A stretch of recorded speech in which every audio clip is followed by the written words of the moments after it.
I will be making a tier list and ranking all of the poetry that I have read by the one and the only Little Miss Rosie Jean.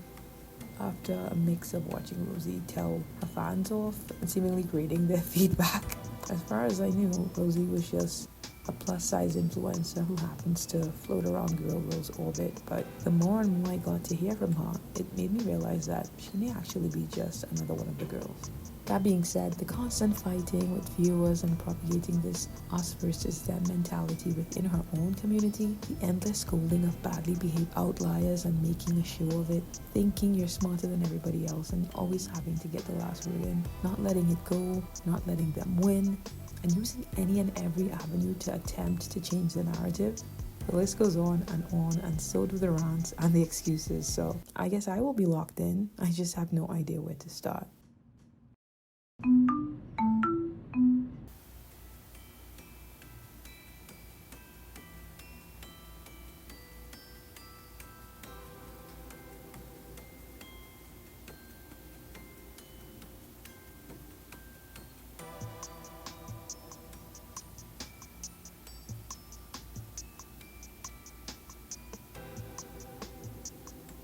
Let's play a game of Choosey with some of Rosie's poems.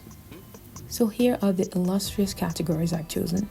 I have no idea what any of these letters before meant, and so I just renamed the categories based on my own rating system. I must say that the poetry that I regularly indulge in has far more rigorous standards, and that's just because, well, for better or worse, I'm not in school and I don't have to read anything that I don't want to or like, and so therefore I just simply don't. Okay, I know that sounds really bad. And for some reason, I do tend to gravitate to more complexity. Things far beyond my intellect, which help me grow and expand my horizons. And seeing as that is quite a high bar to clear, I'm using grading criteria that is not only far more forgiving, but also maybe more apt for a girl like Rosie, who's dibbling and dabbling in the literary arts. So here are the ranks. Magical TikTok poem. Okay. So Magical TikTok poem is the initial poem which helped spur my curiosity into Rosie's new poetry drop. While it is actually really good, it's not quite up to the Strivers Row, Dean's List, Def Jam poetry level good. But at the same time, it's also not Balanoptera, Crying Ugly Tears to Joshua Burnett, Warm Candle levels good. But it is still so good when you have the context. Just hearing that young girl born in 1996 was coming to terms with the realities of what it meant to be different and loved differently, and was so defiantly and earnestly wishing to fit in, but coming to grips with their own truth and the scary, potentially lonely implications that it could have meant for them. It was like day one of Pride, teary-eyed and conflicted with a mix of emotions level good. I was just sitting there like, wow, I literally did not know any of this was going on when I was her age. My friends literally had to explain to me what being gay was. It was never a concept that was taught to me. It was an idea that was like heavily censored in the media around me and available to me. And when I found out about it, there were just so many negative stigmas associated with LGBTQIA people to the point where there was no room for curiosity. And just hearing her youthful account of the realization flooded me with sadness at the prospect that I may very well have known someone living through some of the same things. It made me sad that I never got the opportunity to be there for them. It made me sad to know that I grew up in a world where if I didn't have the steel to ask questions or push back against the status quo, I simply just would have grown up in hate. And I know far too many people who were actually raised to boldly embrace such ignorance. I low-key really hope that this is what experiencing Black History Month should be like for everyone else. Listening, learning, trying to understand and just help improve life for other marginalized people whose experiences may not necessarily be at like the forefront of your mind every other day. There's so many days that pass us by every calendar year, and yeah, some of them like Valentine's Day or Black Friday, these are just like silly cash grabs, but others are really important because they remind me to reflect outwardly.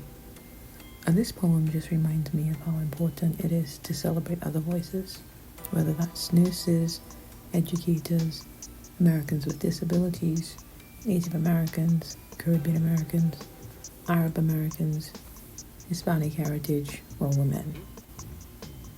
There's so much history to unpack and work to do before we could even think of getting to a place of equality for everyone. And this poem totally reminded me of that. Oh, and do not let my revelry fool you. I'm not saying Girl Born in 1996's poem was like the best poem ever, but at its core, it's sincere, it's charming, it's vulnerable, and it offers unique insight into the mind of an adolescent girl coming into her own at a pivotal moment of life. But like in a light, wholesome, funny kind of way. And it probably isn't perfect, but no one ever said good poetry has to be. It just moved me in a way that only a piece written by somebody being their totally authentic self could. And that's exactly what I like about it.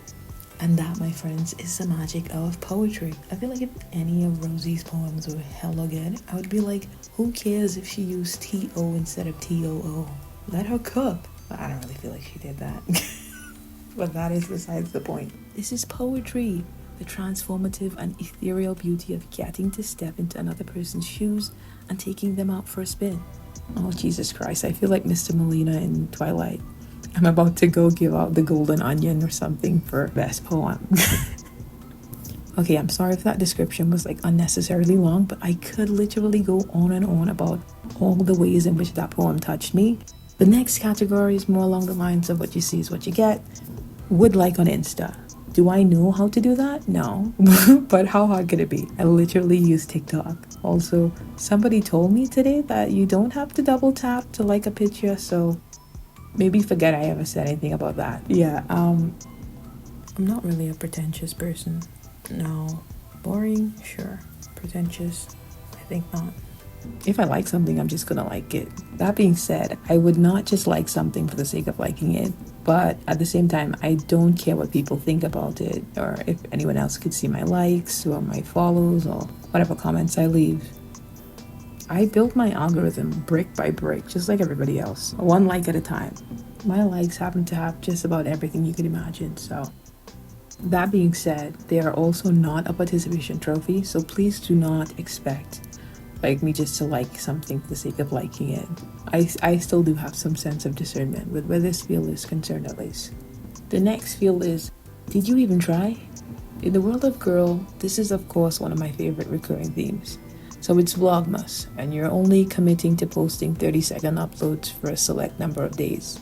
Whatever happened to the 25 days of Christmas, or Vlogmas, or whatever it is you're doing? Would you say that you even tried? So you've entered into a new religion. Sounds like it's time for a brand new wardrobe. But my dear sister, have you made any productive new habits? Found community within your faith? And have you chosen to adhere to at least one of the rules your faith guides you to follow? Would you say that you even tried? So you woke up and decided to try poetry.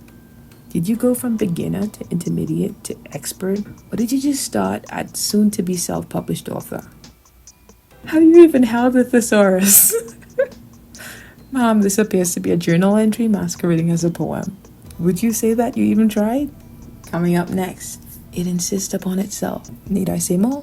This tier comes complete with its very own austere handlebar mustache, ripe for twirling as you peer solemnly off-screen, jingling your reading stars while smoking from a pipe. And last but not least, Grandma Lynn. Grandma Lynn read type bad. Okay, hold on. And last but not least, Grandma Lynn read type bad. Let's give it a go. I tangle with love now. I tangle myself in ropes, braided in the fibers of my failures, knotted with the frustration of my mistakes.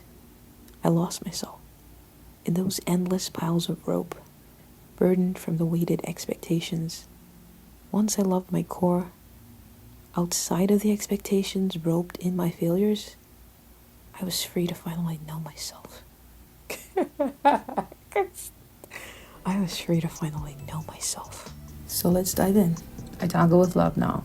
In my opinion, this one is a little bit rushed, incomplete in narrative and oversight. There is some misuse of punctuation, vagueness, unclear sentence structure, obstructions in the flow of arrangement, some redundancies, some perhaps in the vein of merit and others in haste, clashes in tense, and some issues with singular versus plural, though that could be a me thing. That's like up to taste. I did notice some logical flaws, misused prepositions, wordiness not in an overly flowery use of language way, but in the sense of the awkward losing my train of thought type excess. Oh, but overall, this is far from irredeemable. I would actually like this on Insta, so yeah, we have that going for us. Editing me here. When I say I would actually like it, I mean, if someone I knew in my real life made it, I would like it. Hog tied to my feelings. Okay, so this is, I regret to say, both pretentious and contentious. All the shusses. Oink, oink. Oh boy, she's feeling again. Bet that means she can't keep her mouth shut. Unless there's food inside. What a massive bummer to be forced to feed the beast, far too lost in herself to see beyond the screens. What an embarrassment she must be, to dare to exist so loudly in her pain. Oops, I meant body. How dare she exist to confront my own insecurities? It's so frustrating to see where you started versus where you are now. I want to root for you, but you make it hard. What is it, this humanoid on my screen? Wow, my day's ruined. My fault for having eyes. I lost 500 pounds as a keto vegan. What's your excuse? You don't deserve to live. How dare I struggle with a whiplash? How dare I simply want to exist in kind spaces? I mean, what else is there to say besides, I am a hog tied to my feelings?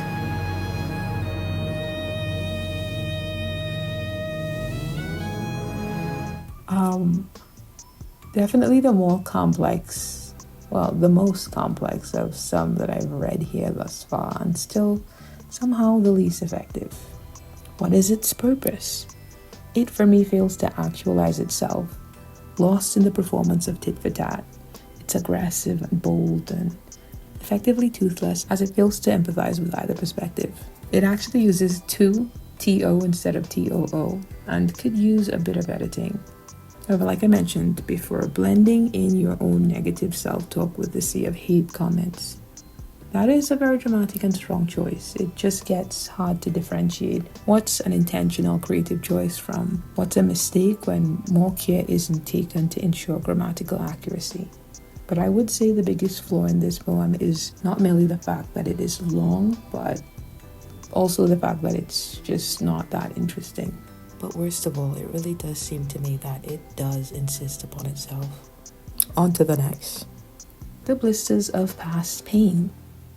Grammar, grammar, grammar, punctuation, punctuation, punctuation. I almost like this one, but then again, it came across as toxic and pretentious, so maybe not. In the heated moments, where the trauma from others' actions bloomed thorns, blistered on the rose, I would get lost in the fantasy of revenge. The only weapon I knew I would need was the pen to the paper, spilling out the harshest moments, to hurt you more than the knives in my back. Yet what I didn't anticipate, in the throes of the unhealed, fresh wounds, was how little I would care to ever say or think of your name. After having read the aforementioned tedious tirade, I was beginning to take note of how childish and immature so much of the subject matter was. How draining and whiny and me versus everybody it all seemed to be. This reaffirmed my initial suspicion that these were all diary entries, repurposed. Yeah, I was like, what do you call a diary? diary post? No, diary entry. And I keep saying the diary comment over and over just because, like, it does feel like a journal entry. Okay, so I enjoy poetry, and I would say it's something that I consume in many forms. Haikus, limericks, sonnets, spoken word, and sometimes even rap. Think More, Joey Bad, Common, Most Def, Absol, Less, Little Pump, Bad Baby, Woah Vicky. And I mean, I wouldn't say that every single rap song I listen to happens to fall into that category, but my point is, many of the poets that I enjoy, they cover a wide breadth of topics. And while it's great to have your own niche and embrace your own creative style, it is still very important to innovate and branch out in order to avoid stagnation. and yet somehow all of her poems thus far, it's just me, my haters, me. Whereas some of the poetry that I consume happens to be about everything. Serious topics, sad topics, happy topics, light topics. Or, as my mother so lovingly refers to it, boring topics.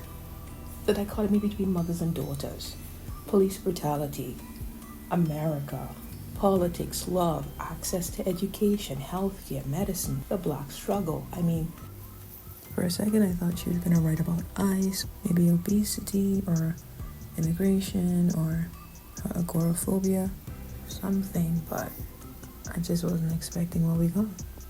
I mean, there are just so many things to talk about, but all she talks about is me, and woe is me. What is going on? But that's not entirely a bad thing if you're just writing like in your diary. But when you're talking about poetry, like, oh my God, there's so many beautiful things, there's so many, I mean, even if you want to go the sad route, there's so many things that you could do, but it's just not hitting right. Like, I don't get it. And I would if I loved me, who actually happened to be Rosie. If I loved her and I was into her, it would make sense why all these things are about her. It's just not as deep as she thinks it is. And I'm not saying she's boring or uninteresting, but just that her poetry has just been so one note. It's just like a very small peek into her worldview, and all of her worldview is seemingly obscured by irrelevant YouTube drama. Thus far, it seems to be. Welcome to the Rosie Show. Everything is me, my show. I'm rosiejean, and now you're coming to my YouTube, but you all hate me, and I'm blue. Come on, like, there has to be more to life than being liked by strangers on the internet. That's all I'm saying. Everything is me, and I want to be liked. I'm sorry, I'm just gonna say I just don't feel like that's strong material for poetry. This reaffirmed my initial suspicion that these were all just diary entries, repurposed for some ulterior motives. Clunky, passive, rife with spelling and punctuation issues. Good wordplay, but careless misspelling of thorns as thrones? I thought we were talking about thrones, and I'm like, wait, what? I'm trying. I'm working with what you gave me. I'm hesitant to speak too much on the motivations behind gloating about weaponizing past traumas, because I feel like this is a journal entry and not just a poem, as well as like you're just expressing yourself, even in the most wildest, craziest thoughts that you have, you know? But not gonna lie, I did side-eye that a little bit, but in the end I was just like, you know, actions matter more than words, so as long as you don't do that, we're just venting here, I hope. One thing of note about this poem is that it doesn't really endear you to the author, because it doesn't feel like they've moved on from their pain. It feels like they're still acting out their pain instead of just trying to heal. Because when you think about it, someone who has truly healed does not get giddy at the notion of someone else constantly living in fear at the prospect of you potentially blowing up their life with a single post. I don't know what you've been through, and this isn't me saying that none of your pain matters, only that this is simply not what growth looks like. Because I feel like this was meant to be a girl power, hey, you go girl, sister girl, child, honey, boots down the house type angle, but at its core, this poem just feels a little less like a poem and more like an orchestrated takedown. It's not a threat, but you have concepts of a threat. The act of you hitting upload on a piece like this is akin to you giving into your worst instincts. In the heated moments where the trauma from others' actions bloomed trons blistered on the rose, I would get lost in the fantasy of revenge. You hitting upload is you giving into it. The only weapon I knew I would need was the pen to paper, spilling out the harshest moments to hurt you more than the knives in my back. Okay, so the act of you hitting upload on a piece like this is you giving into your worst instincts and exacting your pound of flesh. Because you know you're not just anyone. You're Rosie freaking Jean. You're Quirkyloverosee. QLR. Aberlin Jr. I'll stop. You have an army of little minions that you can activate at a moment's notice, and you know that, and I suspect that you know the subject of this poem knows that too. Because if you were just some random online, just a nameless, faceless girl in the crowd, this poem would simply be an act of release or catharsis. But you being an influencer and having fans and people who root for you, I'm sure there's probably someone out there who knows exactly who you're talking about in this poem, even though you haven't explicitly said this person's name. You live so much of your life online to the point that it just feels like when you say you don't even care to mention their name, it feels less like a badge of honor for you having moved on, and more like a snide, petty comment designed to cut someone down a peg.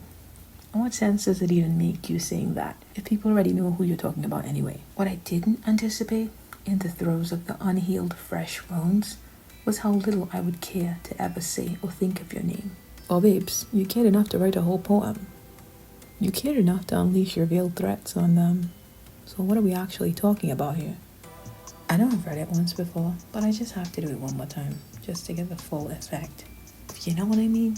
In the heated moments where the trauma from others' actions bloomed thrones, blistered on the brows, I would get lost in the fantasy of revenge. The only weapon I knew I would need was the pen to the paper. Spilling out the harshest moments. Oh my god, there's a lot of these. The remix. Okay. The only weapon I knew I'd need was the pen to the paper. Spilling out the harshest moments to hurt you more than a knives in my back.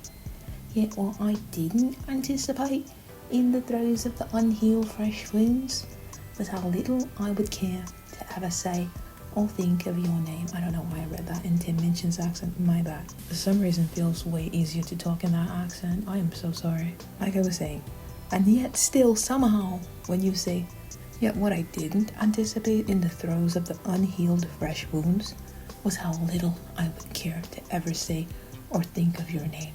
Well, you didn't really have to, because surely somebody is able to imply who you're talking about, because every moment of your life is recorded online. You know, I guess that could be kind of poetic in a way. The thought of you being so hurt that you just want to lash out and cause someone else pain, and do it in any way that you can, even if that means you being really toxic, because that's crazy. It's literally crazy behavior. Weaponizing your niche internet cloud in order to what? Air out all your relationship drama just to get back at someone for hurting you? That's a little bit crazy, not gonna lie. But again, this is artistic expression, so I'll let it slide. Artistic expression or not, the implication of this thread, this poem, it's a bit ominous. You're free to express your feelings. I'm sure somebody somewhere can relate who's been through something equally crazy and hectic. I don't know. Okay, I just want to say that we're still cutting across all of these poems, and something of note that I really want to point out is that there are like 101 vague, nondescript mentions of pain, conflict, and trauma across every one of these poems. Like when we were reading I Tangle with Love, I was imagining maybe this had something to do with love and feudalism and abuse, and maybe how they all blended together and what those feelings might have led to. I don't know, I'm just like guessing here. There was truly nothing in there that even hinted to that, and it was really hard to relate to it when as a reader I'm busy grasping at straws and trying to connect the dots using what little information I already have about her. And that's the dangerous thing about lazy writing, because when you don't fill in the blanks with words, the reader has to do that work for themselves using prior context, and we don't always have the material needed to do that. You can only allude to pain so much without ever actually providing any details. At some point your reader is going to demand substance. The heaviness of your material is not going to serve as a shield for the lack of depth, complexity, vulnerability, and compelling storytelling in your work. What are you trying to say? What do you hope to achieve here? And why are you so guarded? Is it because you haven't truly healed from these things and moved on? Is it maybe because these are thoughts and feelings that you hold close to you and it feels a little bit uncomfortable sharing them? Is that because this feels like oversharing and you've historically been accused of exhibiting parasocial tendencies?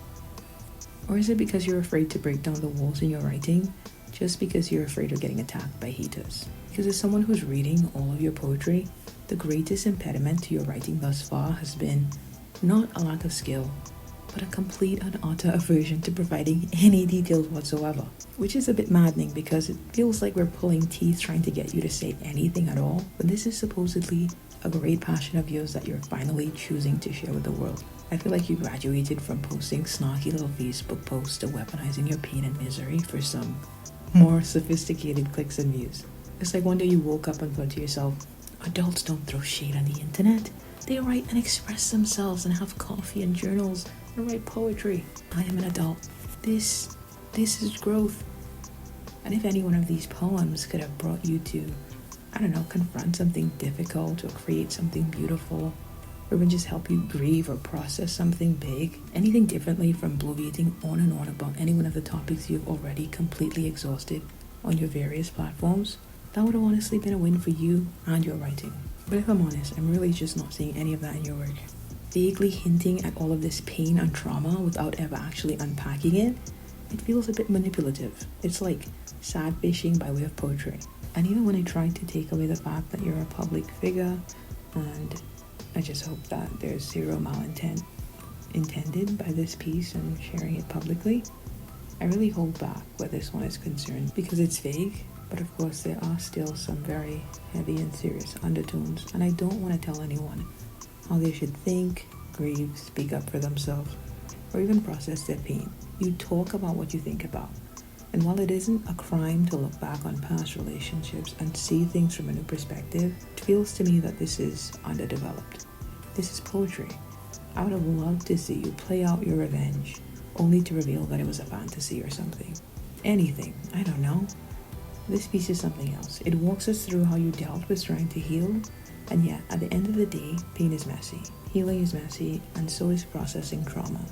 And while none of that is linear, it feels to me like this poem attempts to convey a message of moving forward and feeling healed, but once you have a little bit of distance from it, it's like, yeah, glad you're out of that place of wanting revenge and trying to fight back. But as a reader, I still would have liked to see maybe a newfound growth that could have come about with you wanting to reclaim your voice, not from a place of wanting to hurt them, but this time maybe a place of wanting to love and heal yourself. Because in a poem so deeply anchored in pain, apathy can only take you so far. And this, it is far from a satisfying salve for your wounds. And I don't know, maybe in real life this works for you, but it just doesn't make for compelling storytelling. Not in the slightest. I have very little to say about this poem in relation to critiquing its substance. Only that refining the text can definitely help to strengthen it. And while it isn't for me, you should try to work on sentence structure and improving clarity for sure. This one, sadly, I would say it also insists upon itself. Reminisce. Shame, shame, shame. I don't want to go to Mexico no more. There's a big fat bully at the door.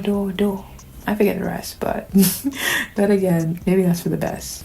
In episode 4 of The World vs. Rosie, this to me is another woe is me moment, but I digress. When I think back to the good times, the past joys, you are not included. When I share happy memories, lost friendships that still bring me smiles, you are not included. In the weight of those lost connections, you were venomous, snaky fake in your compassion. Your love used as tally marks to quantify your perceived slights. Your ego so precarious, your need for control so consuming, you dismissed reality entirely, just to weaponize your pain into unearned victimhood. Between you and me, you see, there is one key difference. You intended to hurt me over and over, and I still protect you in silence. It was just childish and just another rehashing of the blame game. Too long for my liking and yet too short to ever really say anything at all. She's beginning to feel like a rap god. I was never going to put this in the did you even try category, but there was just something about the aura of this poem that screamed disingenuous and performative to the point where, like, there was no arguing. Its fate had already been sealed. Distracted digital desperation. White on white. Oh. The richness of a loud love gets eroded in our modern world. Our individualistic societal nature breeds a harsh, barren environment. Our digital scape spawns toxicity through our desperate thirst for validation. We swipe endlessly searching for something, frantically seeking what's missing inside ourselves.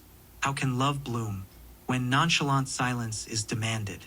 by the vapid majority, who is afraid to be too honestly loud. Distracted digital desperation. Oh wow. We've all heard sensual seduction. Sensual seduction. Whoa, whoa, sensual seduction. You've heard of sensual seduction, but now what about distracted digital desperation? Try saying that fast 5 times. Distracted digital desperation, distracted digital desperation, distracted digital desperation, distracted digital desperation, distracted digital desperation. Okay, I guess it's not that bad, but wow, is it a mouthful? And something of note that I'd like to share before getting into this poem is that before engaging with any text, whenever possible, I always try to learn a little bit more about the author and things that perhaps may inform their work or their worldview. You know, sometimes I'll encounter a wiki page or a biography or even an about me about an author. Something that helps you learn who are you, how old are you, where are you from, what makes you tick, all that good stuff. I knew I was in for something crazy because, while I don't remember the exact search term I used, the first listing that appeared was from Kiwi Farms, and that's never a good omen. And while I've never actually been to that site, I do know that it's like a dark place imbued with lots of rancid energy, and that nothing good ever comes from visiting there, so I just headed straight for her YouTube. And because I was just trying to do a quick cursory glance, the length of some of her videos and live streams, which is hella intimidating, but luckily for me, she had just posted and it was short but not so sweet. So I did watch her most recent upload titled "Girl World is a Mental Illness." And then I moved on to Reddit, which I also really don't know how to use, but boy was that something.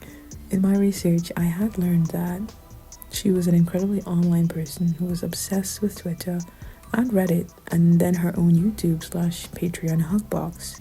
I learned that she has a really big Instagram platform and that she previously had an adult entertainment/theaterism background, which is now behind her, but she has become kind of popular on YouTube after sort of courting Girl World and befriending Amberlynn Reid, and later falling out with both of them, much in the same way that Foodie Booty kind of leached off of Amber, except maybe not quite as successfully as Foodie did.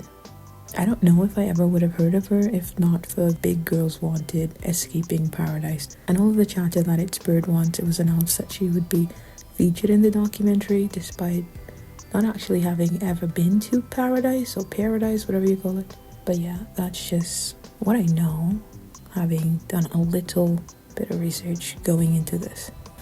So it low-key didn't actually surprise me when I read Distracted Digital Desperation, and she was alluding to all the toxicity that she was engaging in online. Though I did find it strange that she was putting her actions onto all of us, like, hey, I know I for one am guilty of going too far, but I'll say it. I think it's time we all take some responsibility for my actions here. No? No thank you? Girl, what? That is not the average viewer. That is not my ministry. All in all, I say that to say that while I may feel like I must be out of the loop where Rosie's concerned, because I had zero idea she was ever actually in Girl World, I don't feel like she is. Much in the same way that I don't view J-Bay or Candy or Glitter and Lasers or Ziomara the Dreamer as being quote-unquote in Girl World. But hey, I don't make the rules, and so if she says she's in Girl World, well, I guess she must be in Girl World, because it is abundantly clear to me that while I must have missed her initiation, Rosie does feel like she has been welcomed into the fold, and she wants everyone to know that she is refusing her invitation. Girl World is a party that she would not be caught dead in, which is honestly news to me, and also probably a whole lot of other casual Girl World viewers who are seemingly also not a part of her regular 4,000 to 6,000 viewers on a good day, despite her current 51.9k sub count. All things aside, it really is palpable to me that there is some sort of disconnect here. And while I can kind of grasp what this poem is attempting to speak on in like a super convoluted and roundabout way, at the same time it's vague, because she needs to speak up and be clear about what she's writing about. Not just in this poem, but in general. What digital environment? Are you referring to the entire internet? That can't be. It's like literally one of the most important inventions that exists in our modern world. 6 billion people rely on it to power their world in some way or shape. Every day, to learn, to shop, to educate, to inform, to entertain, to connect. I mean, the list goes on. Don't tell me you're the one person on earth who can't see its utility despite seemingly using it every day for work and play. It's obvious to me that now that she feels like she's on the receiving end of harsh words, harsh criticisms, that all of a sudden she's not a fan of being online anymore. Isn't this what you wanted? This is your job. You chose this. Here's a direct quote. The dopamine mining of dating apps and social media has essentially killed the art of courting and dating in modern society. Break free from the cycle of how capitalism has capitalized love and dating. Hashtag poetry, hashtag dating apps suck, hashtag dopamine art, hashtag poetrygram, hashtag social media. And I know what the description for this poem says, but at the same time, I also know what I feel after having read her own words, and we are not in alignment at all. If this is anything about dating, then to me, it entirely misses the mark. She briefly touches on online dating as well as shares her veiled thoughts on the internet as a concept. This to me feels like it's a lot more about the buyer's remorse she's experiencing herself for choosing to be online every day instead of simply unplugging. There is nothing about this that inherently happens to be about dating. It feels to me that it's like about having a big personality and feeling like you're being rebuffed or feeling like you're being misunderstood. Not about dating. I know it touches on the richness of a loud love and even uses words like, through a desperate thirst for validation, we swipe endlessly searching for something, missing what's inside of ourselves. Those words, these incredibly nuanced ideas, are all operating separately. Look, if she can't handle what Styles from Teen Wolf was saying, there's very little chance that she could listen to any of the feedback that high school poetry snob me would be willing to give. That makes sense, because I don't really think poetry is in that place. But I mean this in the nicest way possible. This is just the easygoing poetry fan in me saying that these two ideas, the main two ideas being talked about in this poem here, they're incompatible, incomplete, and yet somehow they're all seemingly mashed together for no reason other than to simply exemplify why you feel alone in so many different ways. And I feel like either you misspoke or that the you who's looking back at this poem and writing the caption is a world away from the person who's writing these words. Otherwise, what I see here is a person seemingly disjointed from the community they're seeking to connect with, feeling misunderstood and on the outskirts. In the online friendships you're seeking, as well as the ties that you hope to create romantically with a significant other. And I know that you have a boyfriend, so I must clarify, again, I'm not speaking on what you guys have or don't have. I'm talking about what the person who's holding the pen in this story is communicating to me. A rich, loud love is simply just not something that you swipe your way into. It's something that is watered, it's pruned, it's nurtured and developed over time through effort and consistency and real-life connection. It is something that requires a level of intimacy far more than an initial, "Hi, how are you? My name is..." You don't just introduce yourself to someone and immediately start to bare your soul, because that's unrealistic. This isn't a Disney movie, but those words weren't paired with sentiments seemingly about dating. In one breath, you've coupled it with the harsh internet landscape narrative that you're trying to paint. And by comparison, they seem far less important, especially when the title of this is Distracted Digital Desperation. Like, it's super unbalanced. And these are all such huge, complex concepts, and it really feels like you're doing it a disservice in order to just like haphazardly just slap them together in such a short vessel. Like, you never actually get to develop them in a way that it makes sense. Like, it's just incoherent. These are all just incomplete thoughts. How can love bloom when nonchalant silence is demanded? That to me sounds like you having an incompatible personality with what feels like someone else. However, when you say by the vapid majority, that it doesn't sound like you're talking about one single person. that you're incompatible with. It sounds like you feel like you're being rebuffed by the entire internet. Who is afraid to be too honestly loud? Like, you sound like you think you're a star amidst a sea of stones. None of this lends to the overarching idea of dating and capitalism and love. Like, what? No! It does sound like you're trying to paint a picture of loneliness, but whatever this poem seems to be reaching for, it just doesn't seem to connect with. And it does itself a disservice by trying to talk about too much while offering nothing of substance at all. Brevity is the heart and soul of wit, and I know we're having fun with words and everything because this is poetry, but can we maybe reevaluate? What is it to say other than, yeah, okay. It insists upon itself. Next up, the world of girls. Your hatred oozes from the cystic pain. You scroll through, petty, angry from the day, ready to dose your favorite content drug, addicted to the predictability of failed potential. An audience, absence of applause, unless the painful humiliation displayed, tickles the itch of your addiction, to obsess over the fat failed puppets dancing on your screen. We, the twisted, never sisters, the only common ground, shakes beneath the weight of their vapid, malicious intentions. No love lost in what was never real. The flaws of their narcissism surrounded me, in my ways far too close to the mirrors. Man, I wish I'd believed the funhouse signs. Perspective constantly skewed.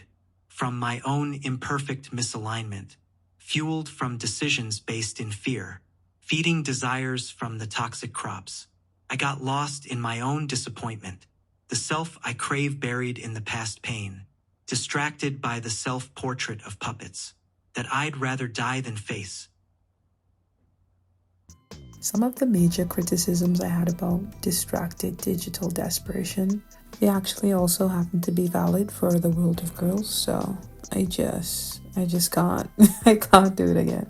Well, I know this could have all been one long diary entry that she just cut into two separate poems. Like, I don't know. This is a difficult self-own to read, not only because she tries to blame her actions on the audience with whom she feels a strong kinship to, having once been one of the obsessive outliers that she's recently grown to hate. The complicity and her own malice seem to be one and the same, with the viewers whom she's never actually met. Whether real or overemphasized. For the sake of performance, who knows? The numerous condescending meltdowns I've caught a glimpse of this week all seem to point to the former. She's lost and trapped, but so am I, but only because her soliloquy is made harder to read by warring factions of unfortunate choices on both fronts of substance and style. The font is absurdly distracting, and for good reason too, as it manages to shift focus away from a complete lack of any cogent thought. However, worry not, because whatever this poem lacks in substance, it no doubt makes up for in Scrabble points. Now, I don't play Scrabble, so I can tell you my most recent Scrabble partner had an allergy to not flipping boards over, but there's gotta be a double or triple word score in there somewhere, I promise you. Cystic, skewed, disappointment, narcissism. Oh my. This lengthy screed certainly did help me to imagine just what lay beneath the polished facade contained within highly curated Insta squares. At the end of the day, this is just art, so I don't hold it against her. However, her actions this week, thanks to the increased visibility and scrutiny brought about by her appearance in the upcoming Paradise documentary, have managed to somehow spill over into the general public, and now her crash outs aren't just hidden behind a paywall or wedged into multi-hour-long streams that casual viewers just don't have the time to watch. So yeah, definitely. This just insists upon itself. Yet You Linger. This poem for me was a little bit cringe, and yet somehow decent as far as her writing goes. I found a love so true, deep in its intrinsic nature, so beyond what you were ever capable of, more true of heart than any love I've known. Yet you linger, your memory floats around me, and trust when I say, it's unwelcome. I hear his love so palpable, present, as the pain you left behind whispers in my ear. He will hurt you too. You once had kind eyes, you see. I saw the kindness leave your soul, replaced with a venom I never knew existed. His kind eyes at times bring me back to the vengeful joy intertwined with hate. You lashed at me, abusingly cruel. I have to remind myself over and over again just how much he isn't like you. I love tapping into our collective consciousness via poetry, and while this could use a thoughtful edit just to really ramp up the impact, it honestly could have ranked higher for me, but there were just too many problems with syntax. You did try, but you didn't try hard enough to hit with like on Insta or magical TikTok poem tier. Nevertheless, a really solid effort with this piece. And it did look the best visually out of all of them, I would say. In you go. Did you even try? Okay, so we've reached the end of our tier list. Alright, thank you for helping me play Choosey with all of Quirkyloverosee's poems from her Quirky Loves Poetry Instagram. There is one more poem, and it would actually be pretty decent as far as poetry from Rosie goes, but unfortunately for her, the timing of that poem, it's certainly not lost on me. And we do in fact exist within the context of all that came before us. So I cannot in good faith disregard circumstances that occurred regarding escaping paradise in the run-up to it and in the aftermath. And so I just feel like it would be in poor taste to even add it to this tier list and showcase it here, because in spite of everything that the victims of escaping paradise have been through, some of them genuinely forgave her. At least it seemed like that. So yeah, it's just not cool how Rosie attempts to rewrite history in that poem, because it feels incredibly disrespectful to all of the people who she's already hurt and apologized to. And yeah, we'll just leave it at that. Alright, so I guess I Tangle with Love now wins this game of Choosey officially. Okay, thank you for watching or listening. Bye.